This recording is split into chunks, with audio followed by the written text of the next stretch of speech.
that is atmosphere.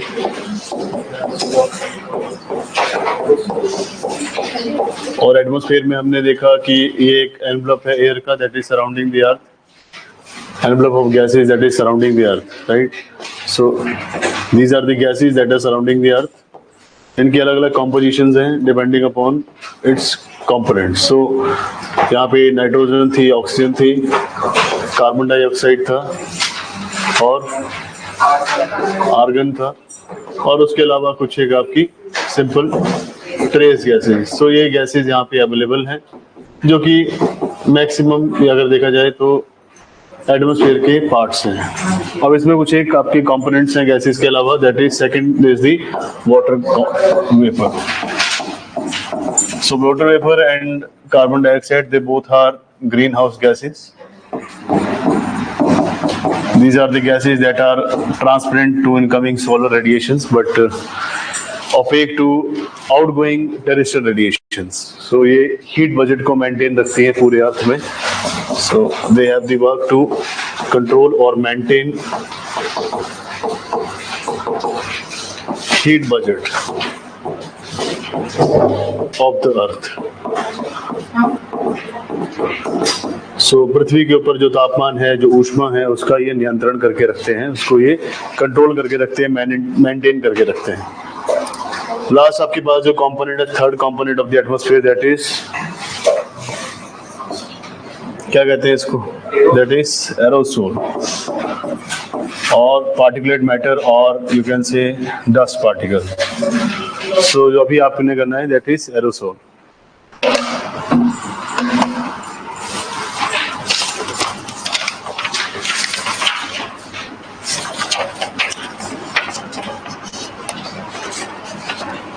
Aerosol दो तरीकों से आपके पास पाए जाते हैं, एक होता है नेचुरल, एक होता है आर्टिफिशियल.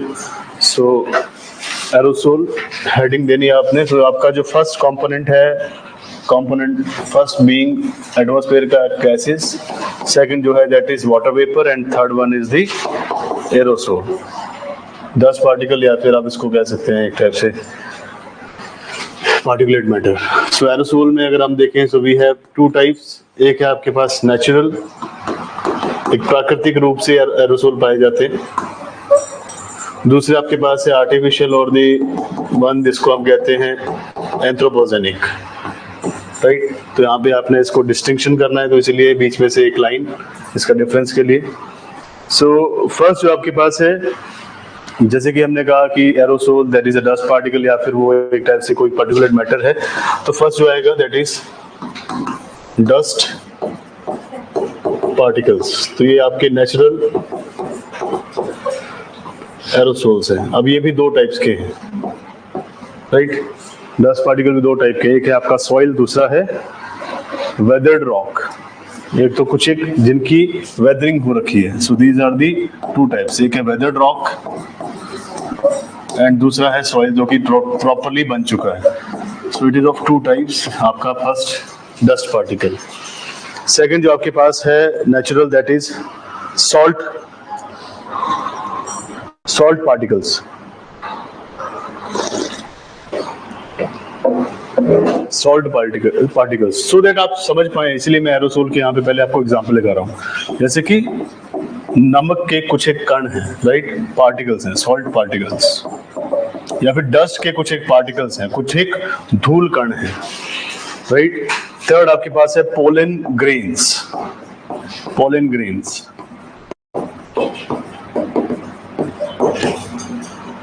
जिसको पराग गण कहते हैं हिंदी में शायद. सो ये पोलन ग्रेन जो है वो आपके प्लांट्स में पाए जाते हैं, राइट. एक और है दैट इज वॉल्केनिक ऐश, ज्वालामुखी की राख या धुआं, वॉल्केनिक ऐश. तो ये आपका एरोसोल है. अब एरोसोल को सिंपल समझिए, अगर इसको समझना है तो अब डायग्राम तो आपके पास अवेलेबल है ही है, सॉरी एग्जांपल्स हैं ही हैं. एरोसोल क्या है, एक खाली हवा का गुब्बारा है, simple. It is just a envelope of free air, है ना. अब इस फ्री एयर के, हवा के इस गुब्बारे में या हवा के इस बुलबुले में कभी अगर कोई सॉल्ट कंटेंट ऐड हो जाएगा तो आप उसको कहेंगे कि दिस इज द पार्टिकल या फिर salt particle made up of aerosol. अगर मान लीजिए इसमें सॉल्ट ऐड हो जाता है, ये खाली एक स्पेस है हवा का, हवा में खाली स्पेस है, या फिर एक ऐसा पार्टिकल है जिसमें कोई भी चीज अटैच हो सकती है, सॉल्ट अटैच हो सकता है, इसमें अगर सॉइल अटैच हो जाएगी तो आप जैसे कल आपने देखा तूफान आ रहा था, तो हवा के साथ साथ में ये आपका मिट्टी उसके साथ मिक्स हो गया। कुछ कई बार आप देखते हैं कि जब बहुत ज्यादा फास्ट हवा चलती है तो रेत भी उसके साथ आ जाती है। सो ये एक टाइप से खाली एरोसोल है। एरोसोल मींस हवा के बीचों बीच एक कोई खाली सॉल्वेंट है जिसके बीच में अगर आप कुछ भी ऐड करेंगे तो वो उसका शेप या उसका आकार ले लेगा, जैसे कि salt particles, soil particles, also कुछ एक पोलन ग्रेन्स। फॉर एग्जाम्पल बहुत सारे बीज हैं वो विंड की वजह से उड़ते हैं, है ना, और उड़ने के कारण एक जगह से दूसरी जगह पे वो आपके जो प्लांट्स हैं वो ग्रो करते हैं, राइट। विंड भी एक आपका इरोजन का पार्ट है, तो उससे बहुत सारे बीज जो है अलग अलग क्षेत्रों में जाकर फैल जाते हैं। फॉर एग्जांपल कुछ एक जो आपके पक्षी हैं इन प्लांट्स के फ्रूट्स को खाते हैं, देन वही अगेन उनके फिकल मटेरियल से वो दूर दूर जगह तक उन ग्रेन्स को या फिर उन बीजों को पहुंचा देते हैं। सो एरोसोल क्या है? This is just a free air particle जिसके बीच में कुछ एक आपके कंपोनेंट्स जुड़ते जाते हैं। वो कभी धूल कण बनते हैं, कभी ऐश का पार्ट बनते हैं, कभी वो वेदर रॉक मटेरियल का पार्ट बनते हैं, कभी सॉल्ट पार्टिकल का पार्ट बनते हैं। नेक्स्ट दूसरी साइड पे जहां पे आर्टिफिशियल लिखा है, यहाँ पे फर्स्ट आएगा आपके पास इंडस्ट्रियल डस्ट। इंडस्ट्रियल डस्ट ये जो है ये वॉल्केनिक ऐश जो है दिस इज एक नेचुरल फिनोमेना जिसके थ्रू ऐश बन रही है, बट एक इंडस्ट्रियल डस्ट या इंडस्ट्रियल ऐश जो है ये इंसान खुद जलाता है। This is industrial dust. इसको सूट भी कहते हैं। सूट मीन्स इसमें मल्टीपल गैसेस का कॉम्पोजिशन होता है, जैसे कि आपने लास्ट पढ़ा फ्लू गैस है ना, फ्लू गैस निकल रही है बहुत सारी इंडस्ट्री से, मल्टीपल टाइप के पॉल्यूटेंट्स निकल रहे हैं। सो इंडस्ट्रियल डस्ट जो है उसका फर्स्ट टाइप है, दैट इज एरोसोल का type. Second crop burning residue, है ना, जब आप फसलों के जो रेजिड्यूज हैं उनको जला रहे हैं, सो क्रॉप बर्निंग रेजिड्यू। जैसे कि आपने घर के बाहर बहुत सारी पत्तियां इकट्ठी की, सफाई का आपको बीच में आया है एकदम से ध्यान, दिवाली के टाइम पे सारी पत्तियां इकट्ठी करते, प्लास्टिक इकट्ठा करते, आग लगा देते हैं, तो उससे धुआं जो उठता है, तो वो भी जो धुआं है उसमें मल्टीपल गैसेस हैं। कार्बन डाइऑक्साइड तो ऑब्वियस उसमें है ही है, कार्बन मोनोऑक्साइड उसमें है क्योंकि धुआं है, साथ में सल्फर ऑक्साइड भी हो सकता है, इसमें सल्फर डाइऑक्साइड भी। तो ये सारी की सारी गैसेस जो हैं, इसका रेजिड्यू जब ऊपर की तरफ को उड़ता है हवा में, तो ये एक टाइप से उसी का पार्ट बनता है आपके एरोसोल का। नेक्स्ट आपके पास है क्रॉप बर्निंग रेजिड्यू को आप सिंपल ले सकते हैं स्टबल बर्निंग, है ना, पराली का जलाना। बहुत बड़ा नेशनल इशू बना दिया सरकार ने, और सरकार ही गिर गई, ना रहा झाड़ू ना झाड़ू उठाने वाले। थर्ड आपके पास है that is volcanic organic compounds, volatile, sorry not volcanic, volatile organic compounds. Volatile organic compounds क्या होते हैं? जैसे कि पेट्रोल है, पेट्रोल को हथेली पे रखिए इवेपोरेट हो जाता है ना, सो वॉलेटाइल है, ऑर्गेनिक है। वॉलेटाइल मींस वॉलेटिलिटी बहुत कम है, बहुत जल्दी ये अपना, फॉर एग्जांपल पेंट का डब्बा खोल के रखो, है ना, पूरे के पूरे रूम में उसकी स्मेल फैल जाएगी, दिख नहीं रहा है, बट आपकी एयर में जो फ्री पार्टिकल्स हैं उसके साथ वो अटैच हो चुका है। This is volatile organic compound. जैसे कि बहुत सारे आपके पेंट्स आते हैं, ऑल्सो वॉलेटाइल ऑर्गेनिक कंपाउंड। आपका परफ्यूम जो आप डेली यूज करते हैं वॉलेटाइल है, कैसे? स्प्रे किया, कपड़ों पे गिरा, है ना, पूरे रूम में फैल जाता है एकदम से।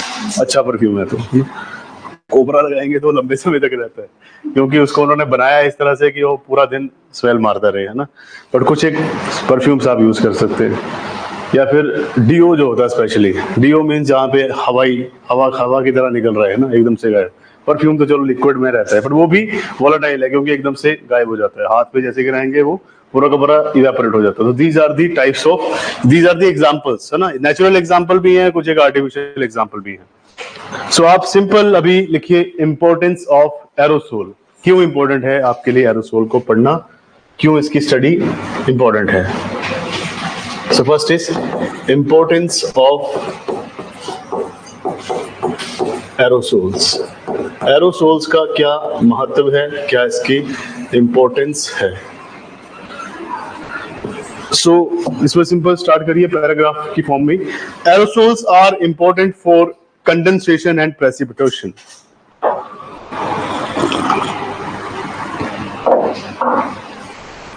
Aerosols are important for condensation and precipitation। क्यों? क्योंकि this is a free radical, इसमें पानी भी अटैच हो सकता है, तो फिर वो वाटर वेपर बना देगा। अगर पानी अटैच नहीं होगा और उसके जगह वहां पे मल्टीपल टाइप की धूल, मिट्टी, सॉल्ट ये इकट्ठा हो जा रहा, तो वो आपका डस्ट पार्टिकल बन जाता है या फिर ऐश पार्टिकल बन जाता है, राइट। फॉर एग्जाम्पल आपने लिखा था कल कि 5 किलोमीटर की हाइट तक, पृथ्वी की सतह से लेके 5 किलोमीटर की हाइट तक जाएंगे तो 90% वाटर वेपर अवेलेबल है। बिल्कुल ग्राउंड लेवल से अगर 2 किलोमीटर की हाइट तक जाएंगे तो 50% वाटर वेपर अवेलेबल है। पर पूरे की पूरी हवा में वाटर वेपर नहीं है ना, नहीं तो आप उसको कहते हैं एब्सोल्यूट ह्यूमिडिटी। एब्सोल्यूट ह्यूमिडिटी का मतलब क्या है कि बहुत ज्यादा ह्यूमिड है आपकी हवा, मतलब फ्री पार्टिकल कोई अवेलेबल ही नहीं है जिसमें पानी ना हो। पर आपकी जो हवा है, आपके पास जो नियर बाई एटमोस्फेयर है, उसमें सारा का सारा वाटर वेपर नहीं होता, उसमें गैसेस भी हैं, उसमें कुछ एक अदर पार्टिकल्स भी है, तो कुछ एक फ्री रेडिकल जो कि आपके एटमोस्फेयर में, एयर में अवेलेबल रहते हैं, उसी को हम एरोसोल कह रहे हैं। तो इसमें वाटर वेपर भी अटैच हो सकता है, धूलकण भी अटैच हो सकते हैं, मतलब डस्ट भी अटैच हो सकता है, सॉल्ट पार्टिकल अटैच हो सकते हैं, डिफरेंट टाइप के इंडस्ट्रियल जो पोल्यूशन है, जो धुआं है, चाहे वो किसी इंडिविजुअल में ही चलाया हो, तो वो सारा का सारा आपके एरोसोल के साथ अटैच होता है। So these are very important for condensation and precipitation because they act as a cloud condensation nuclei, because they act as a cloud condensation nuclei or hygroscopic nuclei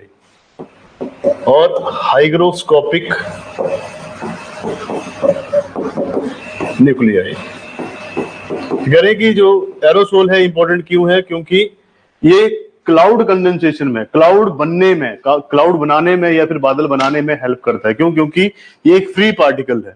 अब फ्री पार्टिकल में अगर water vapour, जैसे this is a free radical, इस free radical में जैसे ही water attach हो जाएगा तो ये वाटर वेपर जो है ये बड़े आकार के होते जाएंगे, वही आगे चलकर इवेपोरेट होंगे, कंडेंस होंगे, देन प्रेसिपिटेशन करेंगे। So they help in the formation of cloud. तो ये एक न्यूक्लियाई का काम करते हैं, और इसी न्यूक्लियाई को अगर क्लाइमेटोलॉजी के हिसाब से कहें तो this is hygroscopic nuclei, means cloud बनाने वाली न्यूक्लियाई। फुल स्टॉप के बाद पैराग्राफ ही चेंज करके लिखिए।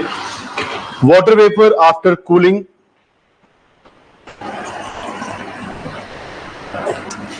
water vapor after cooling condenses around, water vapor after cooling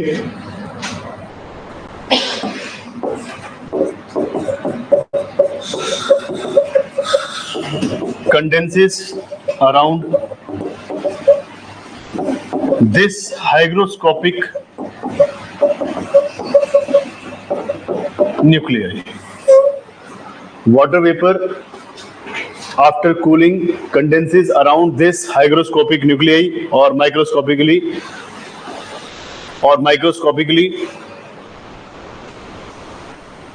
aerosol, microscopically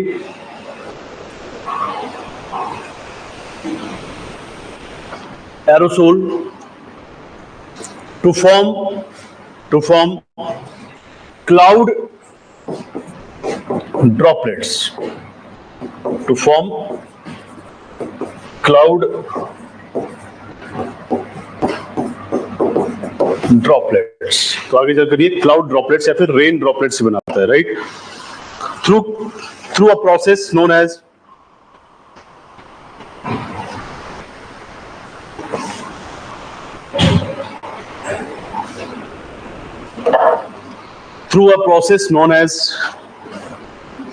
collision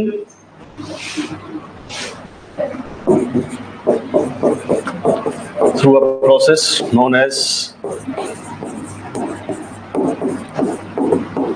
collision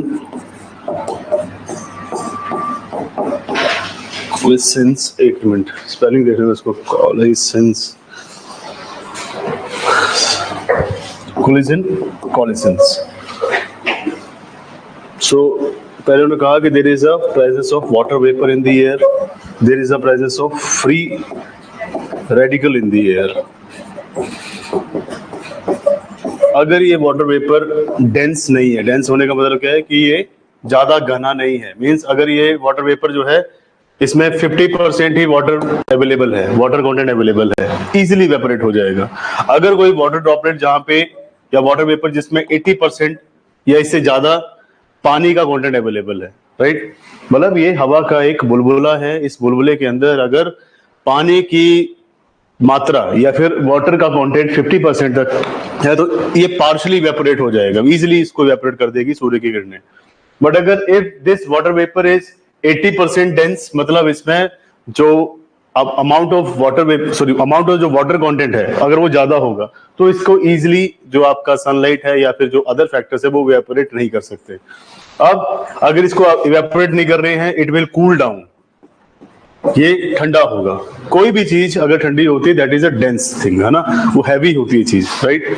for example पानी को उबाल रहे हैं तो उसकी आप डेंसिटी कम कर रहे हैं, क्यों? क्योंकि पानी के जो आपका H2 जो है, राइट, दैट इज H2 जो है इसमें हम क्या कर रहे हैं, आप H प्लस और OH नेगेटिव जो आपके आयन है उनको तोड़ रहे हैं। आपने फॉर एग्जांपल क्या किया, पतीले में पानी गर्म करना शुरू कर दे रहे हैं और हीट हो रही है, हीट के कारण क्या है, इनके बीच में H प्लस OH नेगेटिव जो आपके आयन्स हैं, इन दोनों के बीच में जो आपका फोर्स ऑफ अट्रैक्शन है उसको आप तोड़ रहे हैं, है ना। इनके बीच में काइनेटिक एनर्जी शुरू हो जाती है, H पॉजिटिव आयन और नेगेटिव आयन जो है वो एक दूसरे से टूटना शुरू हो रहे हैं। अब धीरे धीरे जो ये वाटर है ये स्टीम होना शुरू कर देता है, इवेपोरेट होना शुरू कर देता है। अब जब भी कोई चीज गर्म होएगी तो उसमें फोर्स ऑफ अट्रैक्शन वीक होंगे, फोर्स ऑफ अट्रैक्शन वीक होंगे तो वो इवेपोरेट करना शुरू कर देगा। उल्टा उसी का है, अगर आप उसी पानी को लो फ्रीजर में डाल दो तो फोर्स ऑफ अट्रैक्शन जो वो फास्ट हो जाती है, वो एक दूसरे को बहुत ज्यादा इंटैक्ट, बहुत ज्यादा मजबूती से पकड़ कर रखती है। सो वो इजिली जो है अपना बर्फ जो है अगर उसको आपको पिघलाना है तो उसके लिए आपको अगेन टेम्परेचर हाई करना पड़ेगा, राइट। बट कोई भी चीज अगर हम देखें, कूल कोई भी चीज है that is more dense as comparison to जो लिक्विड है वो उससे कम डेंस है, जो गैस है वो उससे और ज्यादा कम डेंस है। सो यहाँ पे ये जो वाटर वेपर अवेलेबल था जिसमें वाटर कंटेंट भी ज्यादा है और ये कूल है, कूल होने के साथ इट इज डेंस, तो ये फ्री रेडिकल के साथ जाकर अटैच हो जाएगा। अब एक ही बुलबुला नहीं है, there are multiple types of aerosol जिनमें ये वाटर वेपर अटैच हो जाएगा। Over the period of time ये सारे के सारे वाटर वेपर जो हैं they will collide with each other. For example अलग अलग साइज है, अब इनमें साइज की बात नहीं कर सकते ना, कोई 0.01 mm का है, कोई 0.001 mm का है। अब ये आपस में टकराएंगे, राइट। जब ये टकराना शुरू कर देंगे तो ये एक बड़ा वाटर ड्रॉपलेट बनाएंगे। अब यही एक दूसरे के साथ कंडेंस होते जाते हैं, इसलिए आपने लिखा कोलिजन कोलिशंस। कोलिजन कोलिशंस का सिंपल सा मीनिंग है मल्टीपल आपके वाटर ड्रॉपलेट्स जो है वो एरोसोल के साथ अटैच हो रहे हैं। अब यही एरोसोल जो है ये वाटर ड्रॉपलेट बन रहे हैं या फिर क्लाउड ड्रॉपलेट्स बन रहे हैं। अब ये अटैचमेंट के साथ हो रहा है क्योंकि ये एक दूसरे के साथ कोलाइड करते जाएंगे और मर्ज होते जाएंगे, फिर कोलाइड करेंगे, फिर मर्ज होते जाएंगे। जैसे जैसे कोलिजन एंड इनका मर्जर चलता रहेगा ये आगे चलकर एक बादल का रूप ले लेंगे, राइट। सो अगेन शुरू say that is water, yes, aerosol is important because they help in the condensation and precipitation, और क्लाउड कंडेंसेशन न्यूक्लियाई भी इनको कहते हैं या फिर हाइग्रोस्कोपिक न्यूक्लियाई भी कहते हैं, क्योंकि इसका जो न्यूक्लियस है वो हेल्प करता है क्लाउड फॉर्मेशन में। जब भी वाटर वेपर कूल होगा ये कंडेंस होगा इस न्यूक्लियाई के साथ, जब भी वाटर वेपर ठंडा होगा तो ये फ्री रेडिकल या फिर जो आपका एरोसोल है उसके न्यूक्लियाई के साथ, उसके न्यूक्लियस के साथ जाकर अटैच हो जाएगा। न्यूक्लियस आपको पता है दिस इज द सेंटर, है ना, किसी भी एटम का जो सेंटर पॉइंट है दैट इज न्यूक्लियस, वो समझाने की जरूरत नहीं है, उसके सेंटर में जाके वो अटैच हो जाएगा और आगे चलकर ये क्लाउड ड्रॉपलेट का काम करता है। अब ये जो पूरी की पूरी प्रोसेस है जहां पे वाटर वेपर डेंस हो रहा है और एरोसोल के सेंटर पॉइंट पे या न्यूक्लियस पे जाके अटैच हो रहा है, उस प्रोसेस को हम कहते हैं कोलिजन कोलिशंस, राइट। आगे लिखिए इसमें, and when cloud becomes heavy they fall down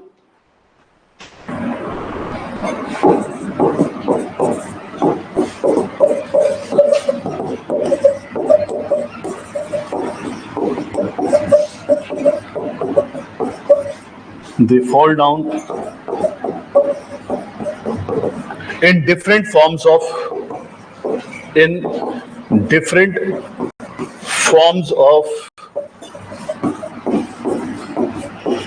precipitation, different forms of precipitation। तो सिंपली कह रहे हैं कि जब क्लाउड हैवी हो जाएगा या फिर क्लाउड ड्रॉपलेट्स बहुत ज्यादा हैवी हो जाएंगे तो अपनी थ्रेशोल्ड लिमिट से ज्यादा वो वहां पे सस्पेंडेड नहीं रहेंगे क्लाउड के ऊपर, वो बादल के ऊपर लटके नहीं रहेंगे पानी के जो भी बूंदे हैं।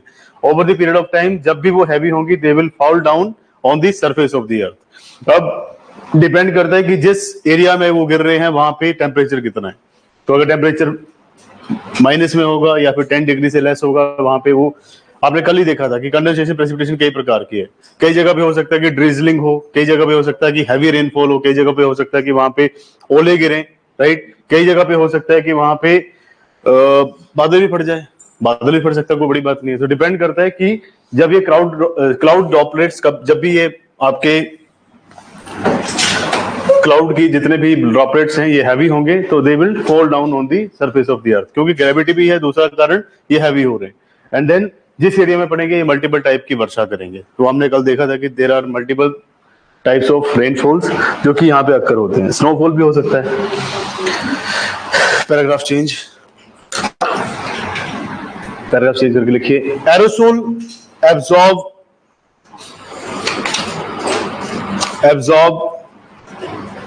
reflect and scatter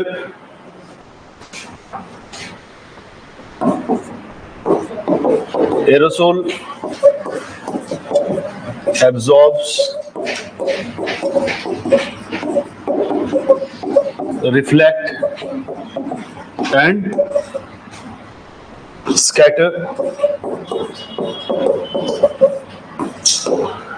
incoming solar radiations and outgoing solar radiations.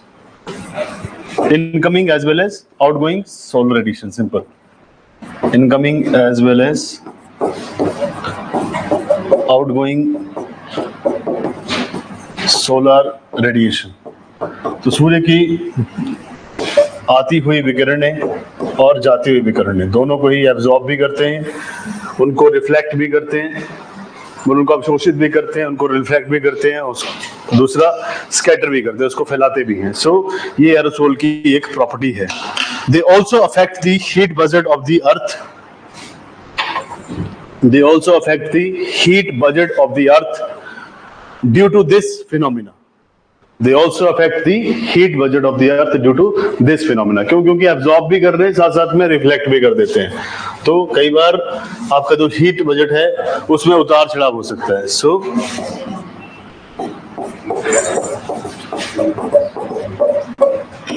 they also affect the heat budget of the earth.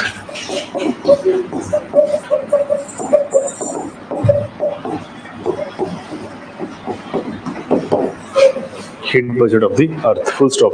Paragraph change. But in the recent years, there is increase in the amount of aerosols. But in the recent years, there is an increase in the amount of aerosols due to human activities,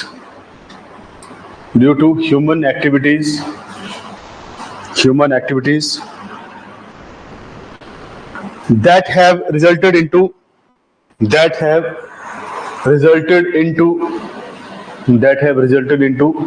following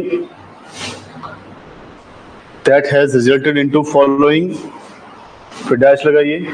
first point लिखेंगे, तो कह रहे हैं कि कुछ एक सालों से जो आपका पार्टिकुलेट मैटर है या फिर एरोसोल्स हैं इनकी मात्रा बढ़ चुकी है, क्योंकि हम बहुत सारा पोल्यूशन कर रहे हैं और ये पोल्यूशन जो है आगे चलकर इन्हीं एरोसोल के साथ अटैच होता है, लंबे समय तक आपके वातावरण में, आपके एनवायरनमेंट में बना रहता है और ये एयर पोल्यूशन का सबसे बड़ा कारण है। दिल्ली एयर पोल्यूशन, ये सब हमने ऑलरेडी एयर पोल्यूशन किया है, क्लाइमेट चेंज पोल्यूशन आपके एनवायरनमेंट में।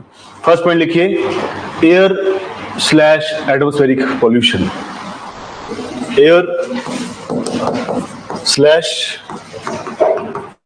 एटमॉस्फेरिक पॉल्यूशन, ब्रैकेट में सिंपल लिखिए smoke.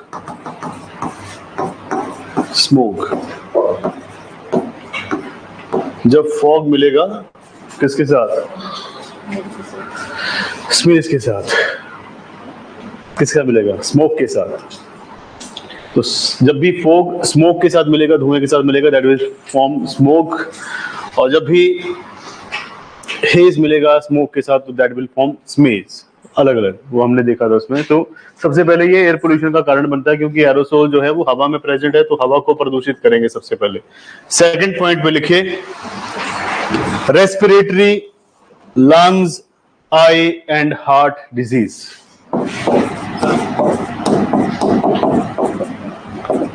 Respiratory, lung, I and heart diseases. तो हृदय रोग इससे होता है, दिल का दौरा पड़ना, कार्डियक अरेस्ट, आई इरिटेशन, आंखों में जलन होती है, आंखें कमजोर हो जाती हैं। दूसरा, लंग्स में इशू हो सकता है, क्योंकि फेफड़ों में ही अल्टीमेटली हवा जा रही है, तो आपकी जो एल्वेलाइज हैं उसमें ऑक्सीजन की रेस्पिरेशन कम होगी, पोल्यूशन ज्यादा जाएगा बॉडी के अंदर। और रेस्पिरेटरी मतलब सांस लेने में दिक्कत आती है, अस्थमा वगैरह हो जाता है, वो भी एक कारण है एयर पोल्यूशन का। Next, acid rainfall. तो इससे एसिड रेनफॉल भी होता है, जिसको हिंदी में कहते हैं अम्लीय वर्षा। एसिड रेनफॉल अभी छोटी क्लासेस में आपने पढ़ा 6, 7, 8 में कि ताजमहल का मार्बल काला हो रहा है, कारण क्या है? यही acid rainfall. Next, global warming. देखो सब जगह ही आता पॉइंट, ग्लोबल वार्मिंग एक ऐसा फिनोमेना है जहाँ की पूरी पृथ्वी में जो आपका हीट बजट है वो ज्यादातर इंक्रीज होता जा रहा है, हीट बढ़ती जा रही, गर्मी बढ़ती जा रही है। नेक्स्ट है decrease in photosynthesis due two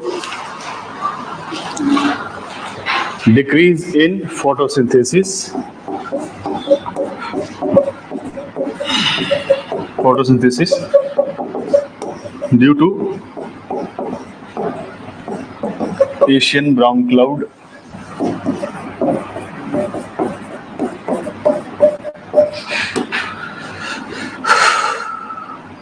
chamber of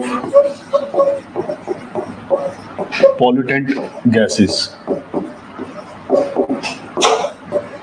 so Asian brown cloud एक कॉन्सेप्ट है जहां पे बहुत सारी गैसेस का एक कवर बन रखा है जो कि आपकी एटमॉस्फेयर के ऊपर है, तो सूर्य की किरणें डायरेक्ट नहीं पहुंच पाती, तो फोटोसिंथेसिस कम होती है, तो आगे जाकर ये फूड इनसिक्योरिटी का भी कारण बन सकता है, राइट।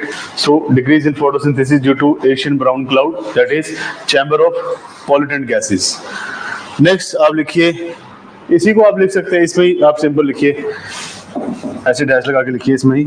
इसको कहते हैं, इस प्रोसेस को ग्लोबल डिमिंग, कि सूर्य की किरणें जो हैं वो सूर्य की किरणें आपके ग्राउंड सरफेस पे नहीं पहुंच पा रही है, तो इससे डिम लाइट आ रही है।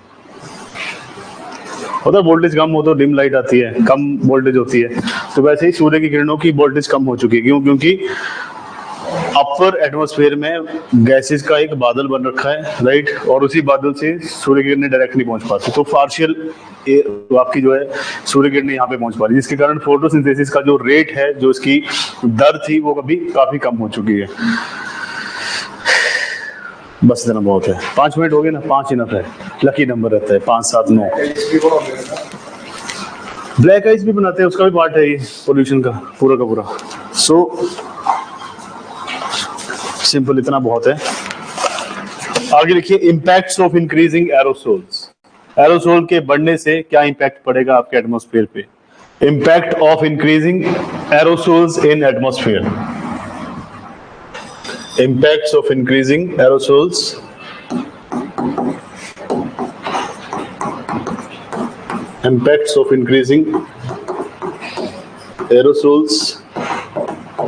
in the atmosphere, कि वायुमंडल में अगर एरोसोल्स की मात्रा बढ़ जाती है तो इससे क्या प्रभाव पड़ेगा? सो impact of increasing aerosols in the atmosphere, यही सारी बीमारियों के नाम लिखने हैं। फर्स्ट लिखिए air pollution and associated problems.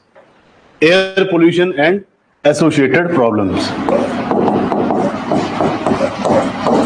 वायु प्रदूषण और उसके साथ संबंधित रोग। एयर पोल्यूशन एंड क्या लिख रहे थे आप? Related and associated problems.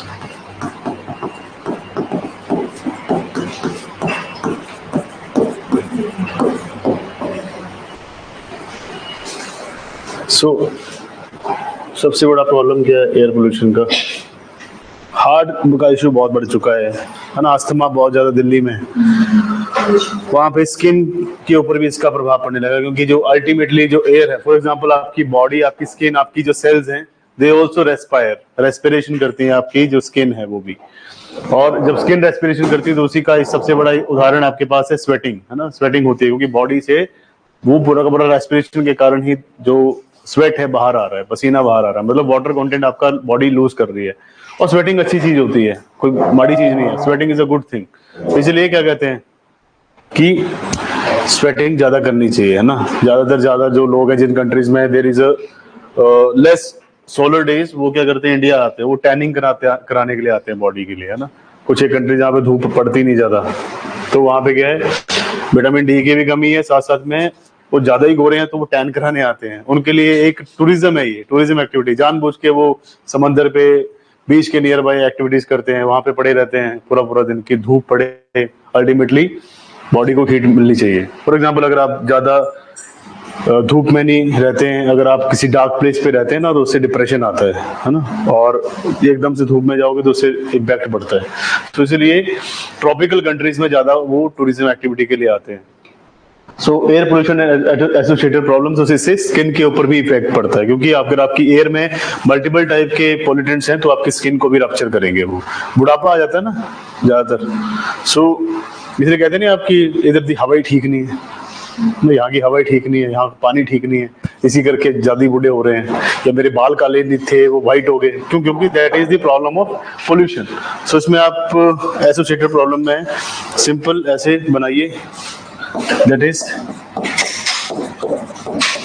Respiratory problems. और रेस्पिरेटरी प्रॉब्लम में सिंपल लिखिए आगे ऐसे, अस्थमा।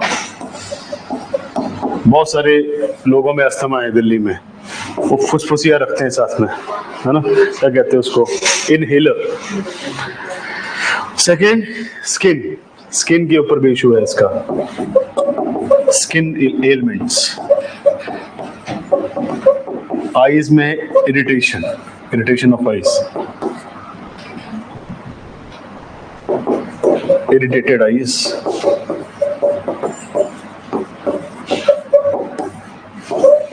राइट, कार्डियक अरेस्ट, क्योंकि बॉडी में कार्डियक मसल का काम है ऑक्सीजन को लेके जाना, है ना, बट ऑक्सीजन तो ले जा रही है, साथ साथ में पोल्यूशन भी लेके जा रही है, तो उससे एकदम से कार्डियक अरेस्ट, दिल का दौरा। अब ये सारे पॉइंट लिख लिए, नीचे इसके नीचे लिखिए, this is more serious issues in the urban regions, this is more serious issue in the urban areas। तो शहरी क्षेत्रों में ये सबसे बड़ा कॉमन मेथड है जहां पे ये चीजें देखने को मिलती है।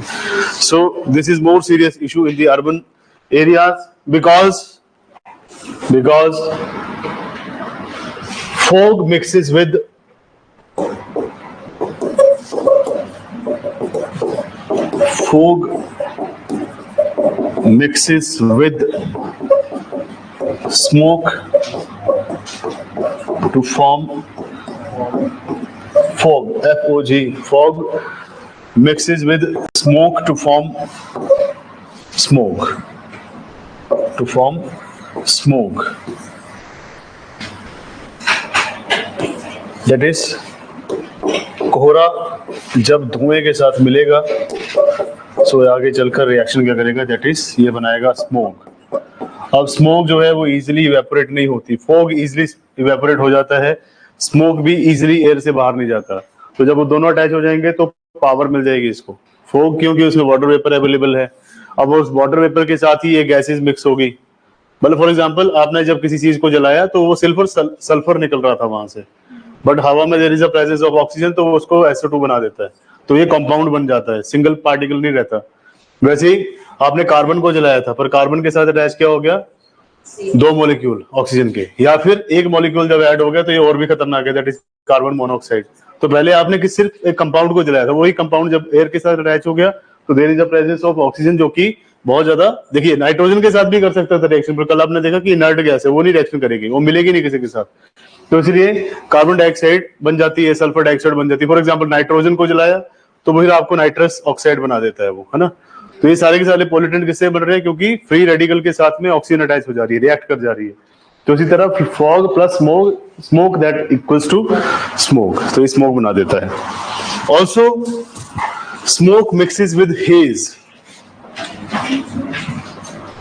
स्मोक ऐसे लिख लीजिए सिंपल, मिक्सेस विद हेज। क्या होता है हेज, एक तरह से धुंध, हेज, क्योंकि आप कहते हैं ना कि धुंधला सा मौसम है, हेजी से आपका वेदर रहता है, सो दिस इज हेज। तो ये बनाता है आगे चलकर स्मेज। तो ये भी थोड़ा सा लॉन्ग टर्म तक, मतलब इन दोनों की अगर हम बात करें, स्मोक की बात करें, स्मेज की बात करें, इनका जो शेल्फ लाइफ है वो ज्यादा है, ये लंबे समय तक बने रहते हैं आपके एनवायरनमेंट में, इजिली नहीं वो रिमूव होते, राइट। सो इसलिए ये एक खतरनाक कंपोनेंट्स बन जाते हैं आगे। सो ये दो प्रकार के आपके पास पार्टिकल्स हैं। सेकंड जो रीजन लिखना है आपने इंपैक्ट का, that is decrease in the rainfall, decrease in the rainfall, decrease in the rainfall.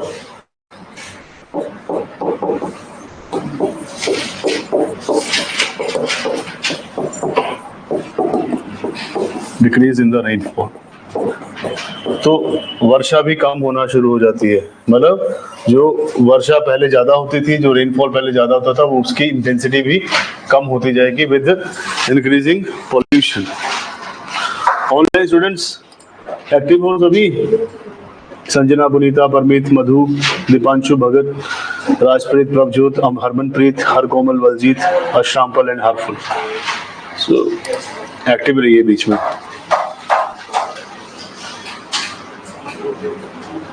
ठीक है जी। सो ये आ गया पहला इंपैक्ट। दूसरे इंपैक्ट में लिखिए, आपको पता है कि एरोसोल ज्यादातर क्लाउड बनाने में हेल्प करते हैं, बट अगर रेनफॉल की बात करें, रेनफॉल कम हो जाएगा। क्यों? क्योंकि यहाँ पे ज्यादातर जो आपके वाटर ड्रॉपलेट्स हैं, या तो वो स्मोक बन चुके हैं या तो स्मेज बन चुके हैं। दूसरा कारण, जो आपका एशियन ब्राउन क्लाउड है, या फिर जो गैसेस का एक, या फिर पॉल्यूटेंट का जो एक पूरा का पूरा कवर बन चुका है आपके अपर एटमॉस्फेयर में, वहां पे सूर्य की किरणें डायरेक्ट लैंड के ऊपर नहीं पड़ रही हैं, तो there is less heating of the land, less evaporation, less condensation and less precipitation. तो हीट कम आ रही है तो कम इवेपोरेशन होगी, चीजें कम बाष्पीकृत होंगी, कम वो बादल बनाएंगी और आगे चलकर रेनफॉल करेंगी। तो आगे इसमें लिखिए आप, as aerosols are important component in cloud formation, as aerosols are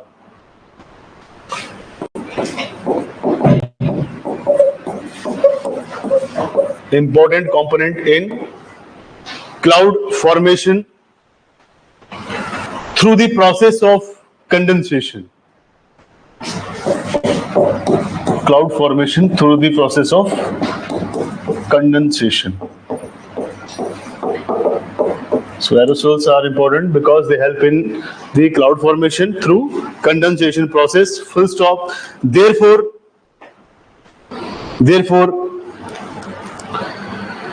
increasing amount of pollutants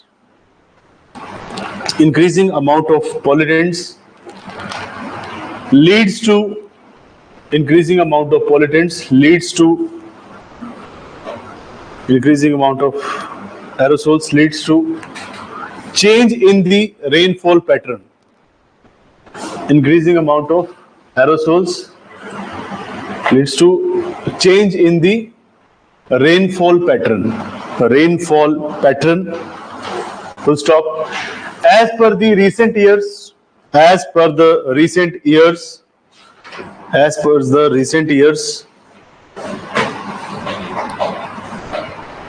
studies have shown that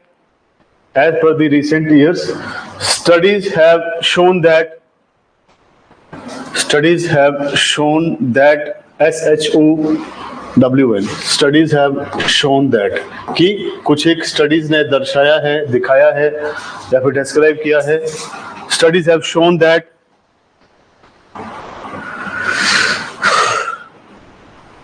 there is decrease in the rainfall due to following reasons. कुछ एक कारण है जिसके कारण अभी कुछ एक वर्षों में जो आपके एरोसोल है उनकी मात्रा कम हो गई है. There is a decrease in the rainfall due to following reasons. First लिखिए, पॉइंट नंबर 1 डालेंगे इसको, मतलब अगर आप ऐसे 1 2 3 4 लिख रहे हैं देन पॉइंट नंबर ए आएगा, स्मॉल ए, देन बी, सब पॉइंट. तो इसमें लिखिए आप, as the aerosols increase,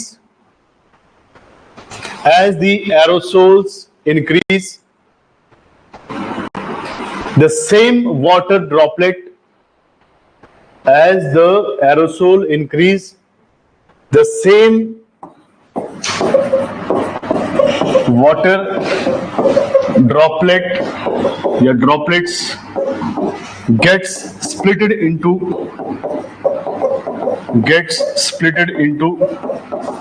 many. The same water droplet gets splitted into many hygroscopic nuclei.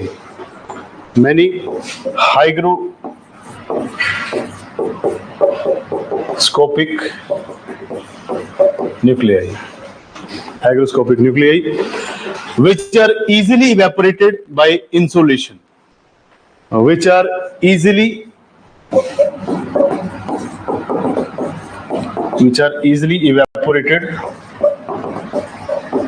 By evaporation. Simple इसमें कह रहे हैं कि अगर एरोसोल का अमाउंट बढ़ता जाएगा, मल्टीपल टाइप के एरोसोल अगर आप बनाते जाएंगे, फॉर एग्जांपल फ्यूमिंग एजेंट से, आपके डिफरेंट टाइप के पॉल्यूटेंट से, तो एरोसोल जो है एयर में बहुत ज्यादा फैलते जाएंगे, बढ़ते जाएंगे. अब पहले मान लीजिए आपके पास 10 वाटर वेपर्स हुआ करते थे, है ना, तो उन 10 वाटर वेपर्स के सामने वहां पे उतने ही आपके पास एरोसोल्स अवेलेबल रहते थे, तो उनके साथ वो जाकर अटैच हो जाते थे, उनका आपस में there is a association. But अब क्या कर रहे हैं कि आपने यहाँ पे एरोसोल की मात्रा बढ़ाकर कर दी है लगभग 20. अब ये एरोसोल्स की आपने मात्रा बढ़ा दी है और वाटर वेपर कम है उसके सामने. अब एक ही वाटर वेपर जो है वो मल्टीपल के साथ में जुड़ जाएगा. फॉर एग्जांपल पहले 80% वाटर से भरा हुआ वाटर ड्रॉपलेट जो है वो पहले इसके साथ अटैच होता था. बट अब क्या है, इसका कुछ एक पार्ट यहाँ ऐड हो रहा है, कुछ यहाँ ऐड हो रहा है, कुछ यहाँ ऐड हो रहा है, कुछ यहाँ ऐड हो रहा है. तो अभी एक जो 80% वाला जो वाटर वेपर जो कि पहले न्यूक्लियस में जाके अटैच हो जाता था और बादल बनाता था, अब ये भी इवेपोरेट हो जाएगा, ये भी और ये भी. तो सिंपल समझिए इसको, अब बाइफरकेट अगर हम करें तो 20 यहाँ पे, 20 यहाँ पे, 20 यहाँ पे और 20 यहाँ पे. हाँ, 20% इसमें वाटर कंटेंट है, इजीली इवेपोरेट हो जाएगा जब भी सूर्य की किरणें इसके ऊपर पड़ेंगी. तो अगर ज्यादा एरोसोल रहेंगे तो वाटर सप्लाई कम हो जाएगी, मतलब वाटर वेपर की सप्लाई कम हो जाएगी, और वाटर वेपर की सप्लाई कम होगी तो ये इजीली इवेपोरेट हो जाएंगे, इजीली ये वाष्पीकृत हो जाएंगे, जिसके कारण रेनफॉल नहीं हो पाएगा. मींस कहाँ ये बादल बनाने तक पहुंचेंगे, है ना, कहाँ भी ये उस फ्रीजिंग टेम्परेचर तक पहुंचेंगे जहां पे वाटर वेपर जाके ठंडा होता था, कंडेंस होता था, फिर बादल बना के वर्षा करता था. तो सिंपल कह रहे हैं कि ये लोअर एटमॉस्फेयर में ही पूरे के पूरे इवेपोरेट हो जाएंगे, अपर एटमॉस्फेयर तक पहुंच ही नहीं पाएंगे. Hence it will reduce the formation of cloud. Hence it will reduce the formation of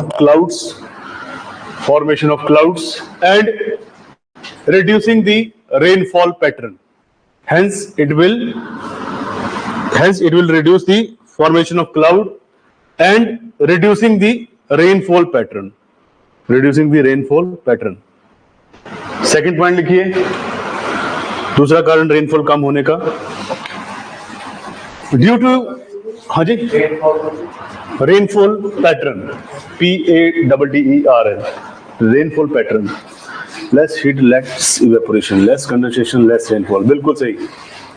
less heat less evaporation less condensation less rainfall, बिल्कुल सही। सब कॉज एंड इफेक्ट थ्योरी है, ये नहीं होगा तो ये नहीं होगा, ये होगा तो ये होगा, सिंपल। अगर कोई चीज हो रही है उसका कॉज है, अब उस कॉज के कारण, फॉर एग्जांपल अगर पहले there is a more heating of the ground because of sunlight, अब कम there is a less amount of heat that is reaching the ground, then less evaporation, less concentration and less evaporation, sorry rainfall, precipitation भी कम हो जाएगा। तो सब एक दूसरे के साथ इंटरलिंक्ड है।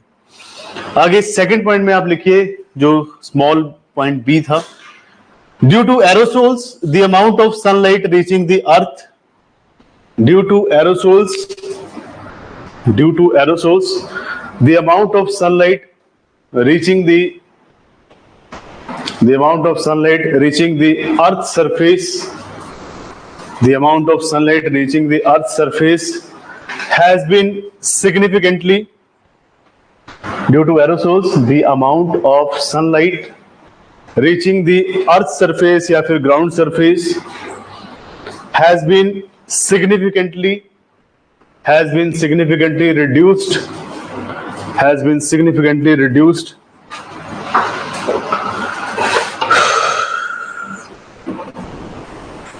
due to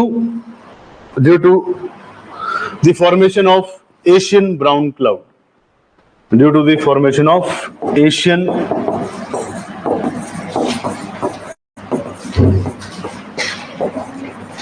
Asian brown clouds,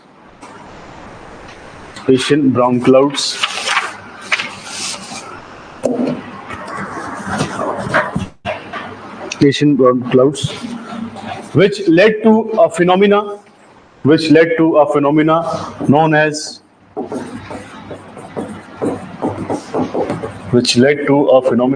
as global dimming,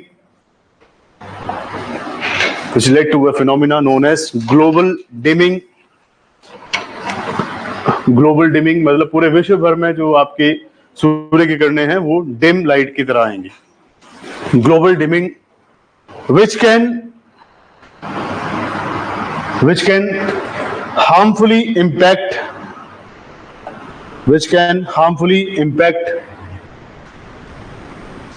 food resources,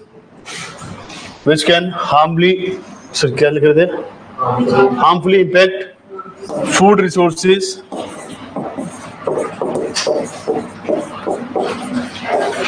food resources, and for tropical country like India, and tropical country like India, which has monsoon type of climate, and for tropical country like India which has monsoon type of climate, monsoon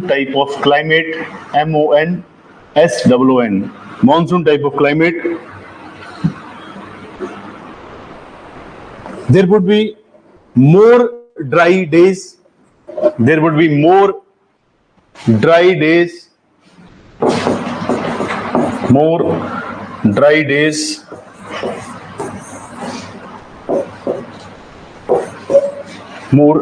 simple इतना लगे, मोर dry days मतलब यहाँ पे simple जो आपके पास monsoon है वो यहाँ पे एक टाइप से वेट डेपोजिशन करता है, मतलब नमी लेके आता है। बट अगर यहाँ पे हीटिंग नहीं होगी तो फिर जो आपकी साउथ वेस्ट मॉनसून है वो इंडिया की तरफ को नहीं आएंगी। और ये आप समझेंगे कॉन्सेप्ट जब आप ओशनोग्राफी या फिर क्लाइमेटोलॉजी करेंगे। तो उससे क्या होगा कि सूर्य की किरणें अगर कम पड़ रही हैं, लेस हीटिंग हो रही है, अगर आपके इंडियन सब कॉन्टिनेंट में ग्राउंड की जहां पे लो प्रेशर जनरेट होता है और उसी लो प्रेशर की वजह से ये हवाएं आपके भारत की तरफ आती हैं, तो अगर यहाँ पे हीटिंग कम होगी तो ये हवाएं भी इंडिया की तरफ को अट्रैक्ट नहीं होंगी एंड अल्टीमेटली यहाँ पे मानसून नहीं आएगा तो पूरा का पूरा जो अपर एरिया है आपका, स्पेशली जहां पे हम रह रहे हैं, ग्रेट प्लेन्स में। यहाँ पे एक टाइप से डेजर्टिफिकेशन या फिर यहाँ की जो भूमि है, यहाँ पे जो सॉइल है वो डेजर्टिफिकेशन या फिर रेगिस्तान में तब्दील होना शुरू हो जाएगी। तो इसलिए हीटिंग भी इम्पोर्टेंट है ना। हम कहते हैं ना इतनी ज्यादा गर्मी है, ये गर्मी नहीं पड़ेगी तो लो प्रेशर सेंटर इंडिया में नहीं बनेगा। लो प्रेशर सेंटर इंडिया में नहीं बनेगा तो जो आपके इंडियन ओशन से जो हवाएं आ रही हैं साउथ वेस्ट मानसून, वो इंडिया नहीं पहुंचेगी। मानसून नहीं आएगा, बारिश नहीं होगी, बारिश नहीं होगी। 60% आबादी एग्रीकल्चर के ऊपर डिपेंडेंट है। सारा का सारा एग्रीकल्चरल सिस्टम हमारा खराब हो जाएगा। मोस्ट फार्मर सुसाइड, सरकारें गिर जाएंगी और तनाव बन जाएगा। पूरा का पूरा इंडिया का मार्केट स्लो डाउन में चल जाएगा। तो एक सिंपल मानसून इंडिया की पूरी जो आपका पॉलिटिकल स्ट्रक्चर है, सोशल स्ट्रक्चर है या फिर आपका पॉलिटिकल स्ट्रक्चर है, सारे के सारे स्ट्रक्चर को हिला देगा। सामाजिक, आर्थिक, राजनीतिक सारे ही आपके फैक्टर्स वहां पे फेल हो जाते हैं। 2 अच्छे मानसून, अच्छी पैदावार के साथ साथ में इंडिया बहुत ज्यादा ग्रो करता है। सो मानसून से भी बहुत इम्पैक्ट पड़ता है भारत में। बाकी ग्लोबल डिमिंग मैंने आपको बता दिया कि there is a presence of pollutants, जो कि पॉल्यूटेंट एयर को ग्राउंड तक नहीं पहुंचने देते। अल्टीमेटली ग्राउंड गर्म नहीं होता, हीट नहीं होती, लो प्रेशर सेंटर इंडिया में डेवलप नहीं होता एंड देन बारिशें नहीं हो पाती। ये मैंने ना आपको जब पूरा का पूरा आपका कॉन्सेप्ट हो जाएगा ना, जियोमॉर्फोलॉजी, क्लाइमेटोलॉजी और ओशनोग्राफी, तब मैंने सारी चीजें कनेक्ट करवानी है आपको, है ना। और उसमें मैंने आपको सिंपल बताऊंगा कहाँ पे क्या चल रहा है। फिजिकल ज्योग्राफी दिमाग से कभी जाएगी नहीं, आप अगर उस एंड में उस लेक्चर्स को लगा लेते हैं। क्लाइमेटोलॉजी, ओशनोग्राफी, फिर आप तीनों को कनेक्ट कर पाएंगे। मैं उसमें आपको सिंपल टिप्स बताऊंगा कि हाउ टू कनेक्ट, और आप मतलब 10 पन्नों में भी पूरी फिजिकल ज्योग्राफी बिफोर प्रीलिम्स आप करके जा सकते हैं बहुत इजीली, भूलोगे ही नहीं कभी भी। कुछ एक 3-4 कॉन्सेप्ट है बस, ये है ही साइंस, जिसने समझ ली उसको फायदा है इस चीज का। सो ड्राई डेज ज्यादा होंगे मतलब गर्मी बढ़ जाएगी। क्वेश्चन लिखिए इसी के ऊपर। नहीं, लास्ट पॉइंट नहीं लिखा आपने ना, 4th पॉइंट नहीं लिखा।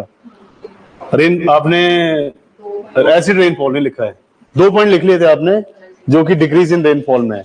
इससे नेक्स्ट जो पॉइंट है रेनफॉल के बाद 3rd, that is acid rain. Acid rain में लिखिए कि क्या इंपैक्ट पड़ते हैं, उसमें एसिड रेन भी है आपका। सो acid rain,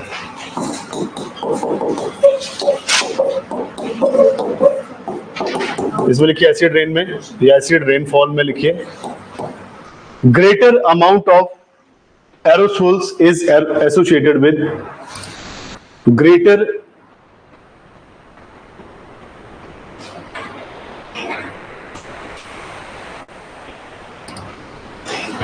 greater amount of aerosol is associated with acid rainfall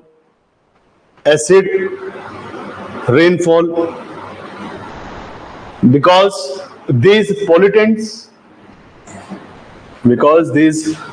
pollutants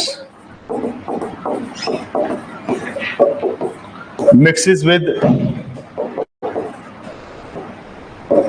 rainwater. These pollutants mixes with rainwater and form wet deposition of pollutants.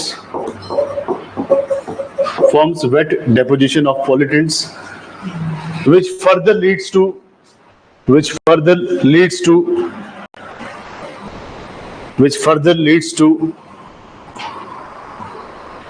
decrease in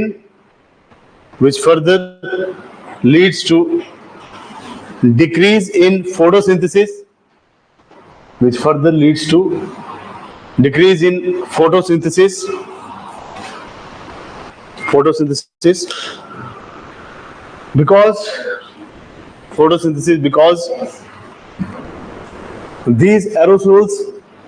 because these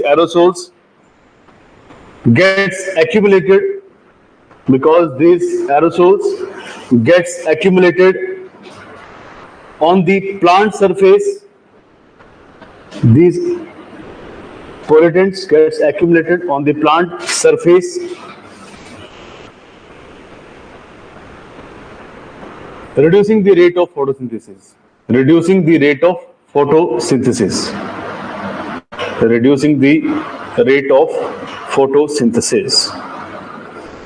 जब आपका topic complete हुआ तो question भी बनता है ना।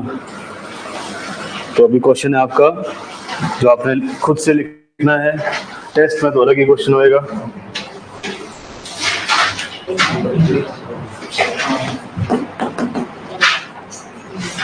अब लिखिए प्लीज, आप ही लिखिए अभी, है ना, मैं यार लिखूंगा। नेक्स्ट लिखिए इसमें THOUGH, that is, though aerosols are important for certain weather,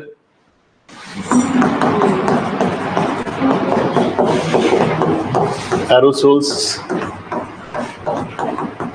are important for certain weather, though aerosols are important for certain weather phenomena, certain weather phenomena,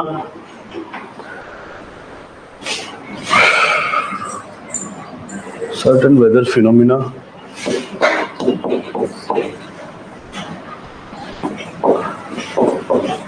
full stop, but due to human intervention,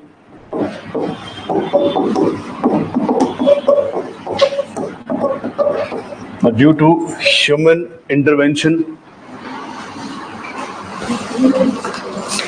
and increased emissions of aerosols and increased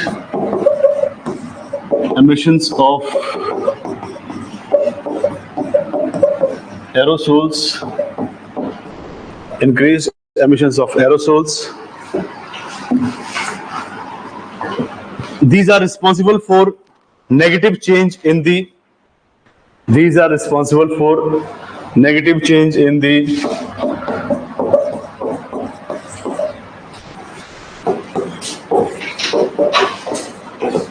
weather as well as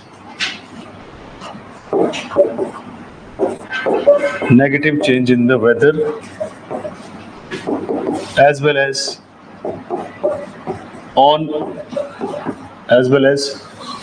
on human health, on human health.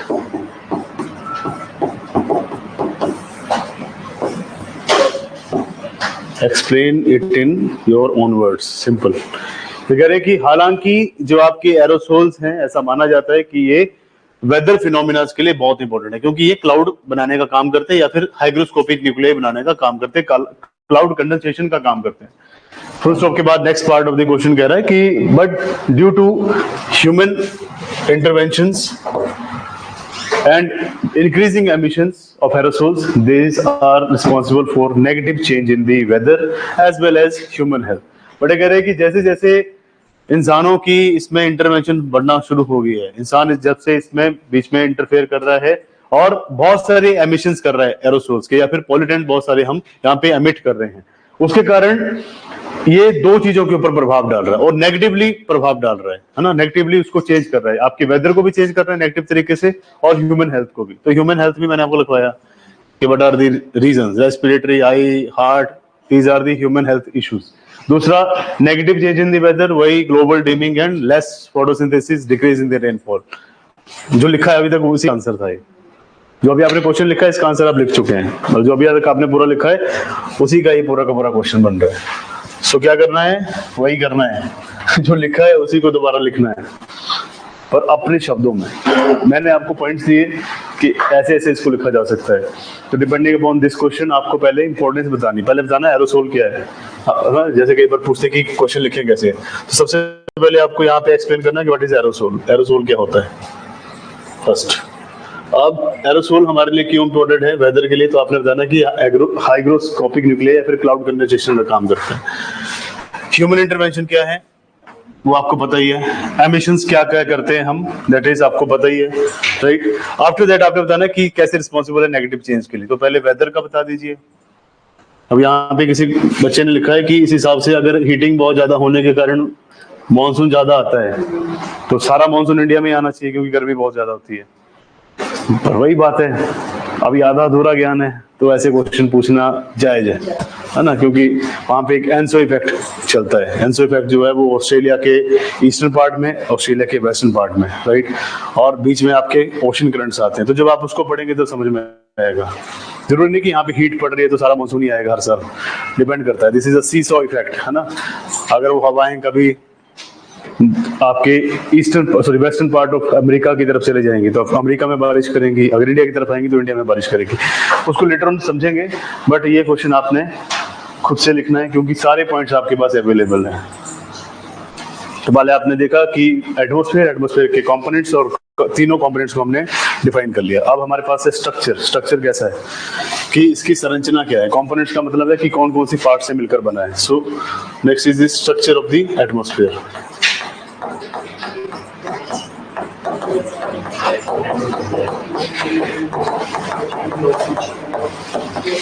Structure of the atmosphere, वायुमंडल की संरचना। पहले क्या था, वायुमंडल के तत्व किन तत्वों से मिलकर बनता है, राइट।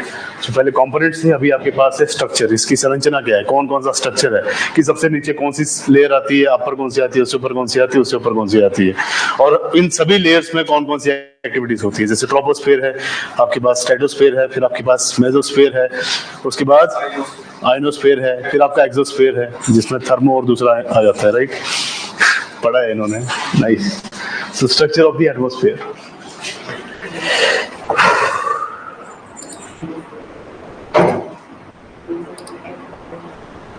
एक डेफिनेशन से लिखिए इसको, structure of the atmosphere. It means, structure of the atmosphere में लिखिए, it means layered structure of the, it means layered structure of lower and upper atmosphere. So it is layered structure. यहाँ पे संरचना में अगर हम देखें तो कुछ एक लेयर्स हैं, फर्स्ट, सेकंड, थर्ड, फोर्थ, ऐसे करके लेयर्स हैं जिनको हम लोअर और अपर एटमॉस्फेयर में पढ़ते हैं। सो लोअर एटमॉस्फेयर में आपके पास है 3 लेयर, है ना, ट्रोपो, स्ट्रेटो एंड मेसो। उसके बाद आउटर आपका एटमॉस्फेयर आ जाता है या अपर एटमॉस्फेयर आ जाता है, तो वहां पे चीजें अलग हैं। So it is the layer structure of lower and upper atmosphere, right. So structure of the atmosphere ये दो टाइप का है। एक है आपका केमिकल कंपोजिशन के हिसाब से, दूसरा पहले देखिए केमिकल कंपोजिशन।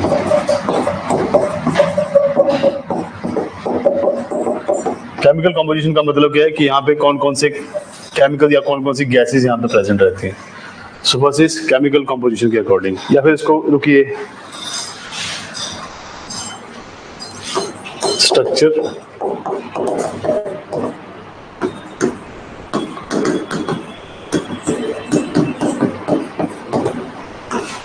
फ्लो चार्ट ज्यादा बेटर रहेगा, ऐसे फिर परेशान हो गए।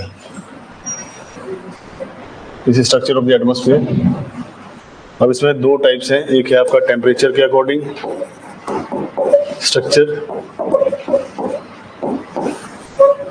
दूसरा है केमिकल कंपोजिशन के अकॉर्डिंग।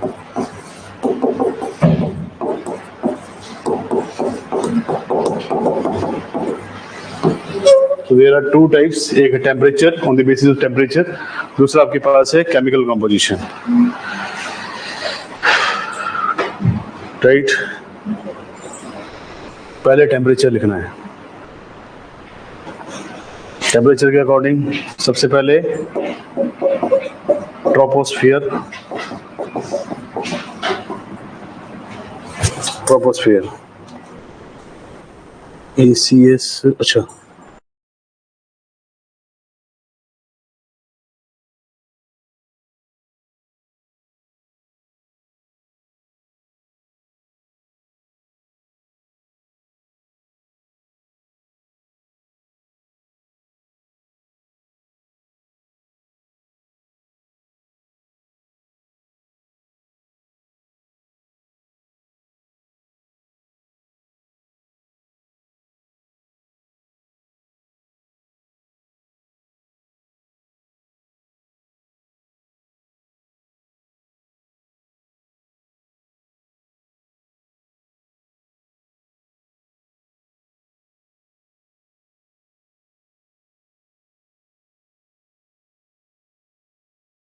सो आपके पास डिपेंडिंग अपॉन लेयर्स टेम्परेचर के हिसाब से troposphere, stratosphere, mesosphere, then ionosphere and last is exosphere.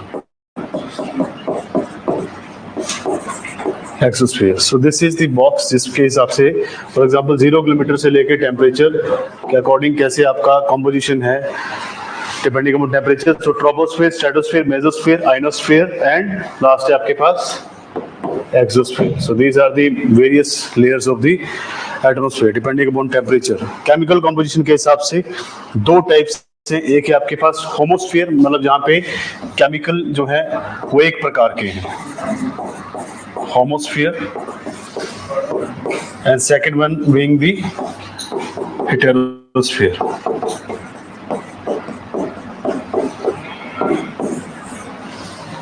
होमोस्फेयर and heterosphere. जहां पे homosphere there is composition of gases same, composition of gases,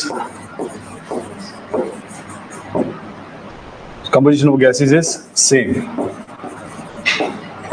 दूसरे में different composition of gases. यहाँ पे गैसेस एक बराबर एक प्रकार की पाई जाएंगी, सेम पाई जाएंगी, दूसरी जगह डिफरेंट कॉम्पोजिशन रहेगी गैसेस की, राइट. होमो में कौन कौन से आएंगी? Tropo, strato and meso. इसमें आएगा आपके पास troposphere, mesosphere, sorry stratosphere, stratosphere and last आपके पास रहेगा mesosphere. So these are the layers of the atmosphere जहां पे केमिकल कंपोजिशन जो है गैसेस की वो सेम रहती है, एक प्रकार की गैसेस यहाँ पे पाई जाएंगी. और यहाँ पे आपके पास दो ही है, that is ionosphere and exosphere. तो यहाँ पे जो गैसेस इन तीनों लेयर में है वो इन दोनों लेयर में नहीं पाई जाएंगी, एब्सेंट रहेंगी एक्सोस्फीयर और आयनोस्फीयर में. So these are the two layers जिनमें जहाँ पे अगर हम देखें स्ट्रक्चर ऑफ द एटमॉस्फेयर में, सो this is the structure of the atmosphere. ठीक है, बाकी स्ट्रक्चर में टाइम लगेगा. ट्रोपोस्फेयर में क्या क्या फिजिकल फिनोमिनाज हैं, कौन कौन से वेदर फिनोमिनाज हैं, उसको हम कल देखते हैं. टॉपिक बड़ा है. उसके बाद then we will make a बड़ा सा फ्लो चार्ट जिसमें हमारे पास इंसुलेशन है, प्रेशर बेल्ट है, humidity, temperature, wind and then last में कंडेंसेशन. सो टाइम लगेगा इसमें, बट टेक्निकल चीजें हैं, इसमें कुछ नहीं है. आपको ये चीजें पता होनी चाहिए, कॉज एंड इफेक्ट मालूम होना चाहिए, फिर चीजें इजी हो जाती हैं.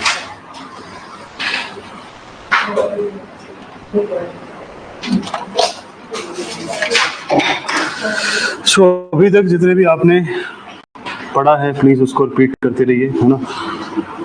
इससे आ गया. और रिवीजन साथ साथ में जरूरी है क्लाइमेटोलॉजी पर स्पेशली, क्योंकि भूलते जाओगे. बाकी टेस्ट जो दे रहे हो उसमें डायग्राम्स प्रॉपर बनाइए. बाकी कल मिलते हैं आपसे. कल एक ही लेक्चर है ज्योग्राफी का.